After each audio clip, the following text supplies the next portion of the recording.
इस देश में दो तरीके के कानून हैं। एक कानून हमारे लिए इस्तेमाल किए जाते हैं जिस कानून में हमें सड़कों पर चलने की इजाजत नहीं है। हमें सड़कों पर अगर नमाज पढ़ लिया तो हमें जेल की सलाखें मिलती है, और वहीं दूसरी तरफ 2 महीने हाईवे को बंद करके कांवड़ियों को चलाया जाता है। उत्तर प्रदेश में या पूरे हिंदुस्तान में इसी दिल्ली के अंदर मुसलमानों को नमाज पढ़ते हुए पुलिस वालों ने लात से मारा। मारा कि नहीं मारा? और उत्तर प्रदेश के अंदर कांवड़िए 2 महीने तक सड़कों पर घूम रहे थे। नेशनल हाईवे को 2 महीने के लिए बंद किया गया। हेलीकॉप्टर से उनके ऊपर फूल बरसाए गए। अधिकारी उनके पैर में मरहम लगाते थे, उनके पैर को दबाते थे। और कौन कांवड़िए? जो शराब के नशे में, चरस के नशे में, गांजे के नशे में लोगों की गाड़ियों को तोड़ रहे थे। उनसे उन्हें मोहब्बत है। और जिसने इस देश को बनाया है, जिसने इस देश की आजादी के लिए अपने मसाजिद से, अपने मदारिस से जिहाद का फतवा दिया है, इन बीजेपी वालों को उससे नफरत है। मेरे दोस्तों, मेरे बुजुर्गों, कभी आपने सोचा ऐसा क्यों है? कभी सोचा गोश्त के नाम पर हमें क्यों मारा जाता है? हमारी मसाजिद से लाउडर क्यों उतारे जाते हैं? क्या ये बात गलत है कि 24 घंटे कीर्तन होते हैं? एक नहीं, 4-4, 5-5 लाउडर लगाए जाते हैं, लेकिन हमने कभी एतराज नहीं किया। जबकि सुप्रीम कोर्ट की गाइडलाइन है सुबह 6 बजे से रात 10 बजे तक, उसके बाद किसी तरीके का कोई लाउडर नहीं बजाया जा सकता। बावजूद उसके 24 घंटे हमें कोई एतराज नहीं है, वो भी हमारे भाई हैं, लेकिन हमें एतराज नहीं है तो फिर तुम्हें क्यों एतराज है कि जमीन के नीचे से खंडर जरूर निकलेगा, जमीन के नीचे से खंडर जरूर निकलेगा, हमारे नाम का पत्थर जरूर निकलेगा।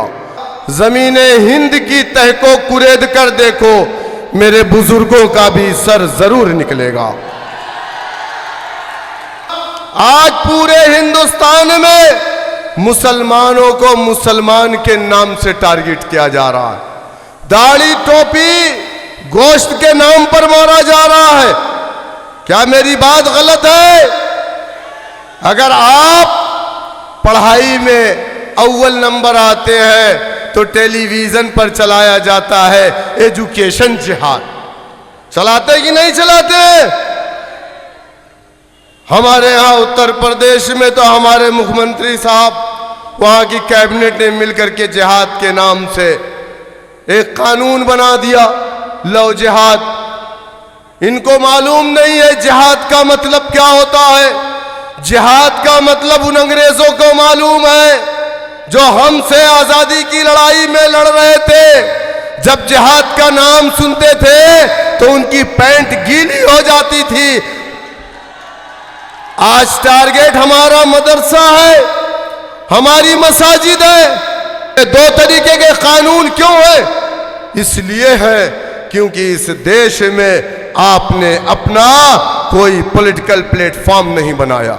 जिस समाज के पास अपना डंडा, अपना झंडा, अपना नेता, अपनी पार्टी नहीं होती है, उस समाज को जमहूरियत में, जमहूरी मुल्क में इंसाफ नहीं मिलता।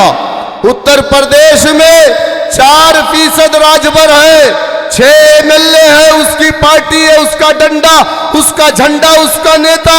11% निषाद है, उसकी पार्टी, उसका नेता, उसका डंडा, उसका झंडा। आपका डंडा, आपका झंडा, आपका नेता कहां है? आप बताओ मुझे। अरे मान्यवर काशीराम पंजाब की सरजमीन से क्यों आए थे?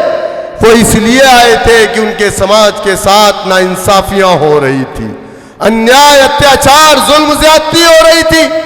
जबकि उनके समाज के 131 MP हिंदुस्तान की पार्लियामेंट में थे, लेकिन जब उन पर अत्याचार, जुल्म, ज्यादती, नाइंसाफी हो रही थी तो वो खामोश थे।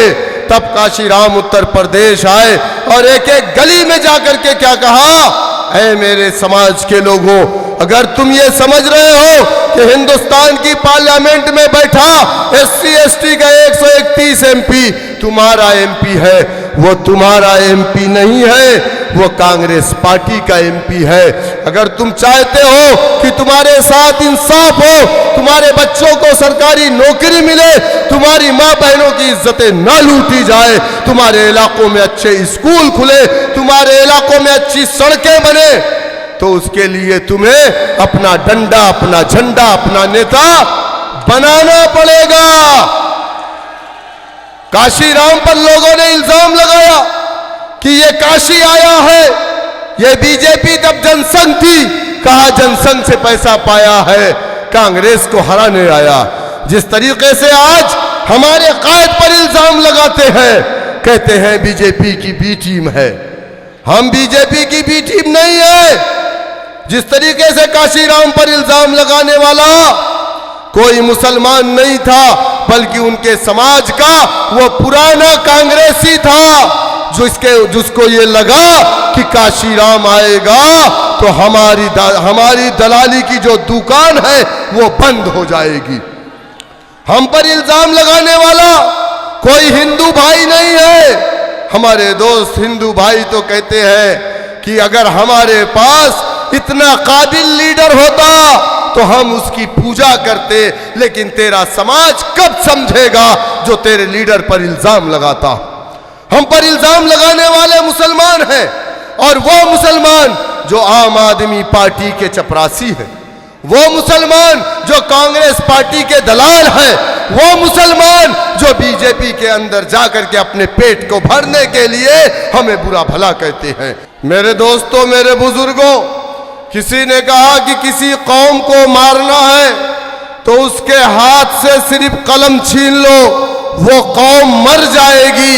और एक प्री प्लान मुनज़्ज़म मंसूबाबंद साजिश के तहत हम मुसलमानों के साथ यही हुआ।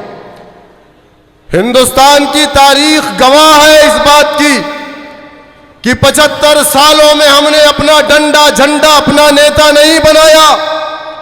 आजादी के बाद लखनऊ के अंदर रिफाए आम क्लब में 1947 में दिसंबर के महीने में एक कन्वेंशन बुलाया गया और कहा गया है, मुसलमानों, वतन अजीज आजाद हो गया है, तुम अपना कोई सियासी लीडर मत बनाना, तुम अपना डंडा, अपना झंडा, अपना नेता नहीं बनाया।